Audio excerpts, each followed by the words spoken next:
प्रश्न काय आहे बघा, गव्हाचा दर 25% वाढल्यामुळे तेवढ्याच रकमेत 8 किलो कमी गहू मिळतात, तर गव्हाचे सुरुवातीचे प्रमाण किती होते असा प्रश्न विचारलेला आहे। आता आपण इथे सुरुवातीचे घेतलेले आहे, नवीन घेतलेले आहे, दर आणि प्रमाण इकडे घेतलेले आहे। आता गव्हाचा सुरुवातीचा दर जर 100 रुपये घेतला, गव्हाचा सुरुवातीचा दर जर 100 रुपये घेतला तर 25% दर वाढलेले आहेत, म्हणजेच नवीन दर किती होणार आहे, 125 रुपये होणार आहे। आता याचे गुणोत्तर प्रमाण काढून घ्यायचे आहे, म्हणजेच याला भाग लावायचा आहे। 25 चोक 100 आणि 25 पाचा 125, म्हणजे याचे गुणोत्तर प्रमाण किती आलेले आहे, 4:5 आलेले आहे।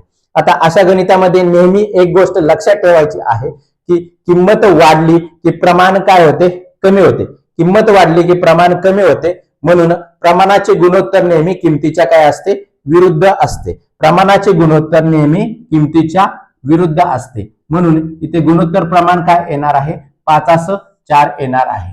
प्रमाणाचे गुणोत्तर नेहमी किमतीच्या विरुद्ध असते, म्हणून इथे गुणोत्तर प्रमाण हे 5:4 घेतलेले आहे। आता या दोघांमधील जर फरक काढला, म्हणजेच 5 वजा 4 केले तर प्रमाण किती आले, 1 चा फरक आलेला आहे। जो 1 चा फरक आहे तो कितीच्या बरोबर आहे, इथे 8 किलोच्या बरोबर आहे।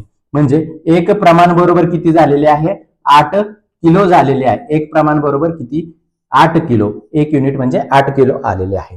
आता सुरुवातीचे किती प्रमाण आहे, 5 आहे, म्हणजेच एक प्रमाण बरोबर 8, तर 8 गुणिले 5 केले तर किती आले, 40 किलो। काय आले, 40 किलो। म्हणजे गव्हाचे सुरुवातीचे प्रमाण जे 5 होते ते किती किलो आहे, 40 किलो आहे। सुरुवातीचे गहू किती होते, 40 किलो होते।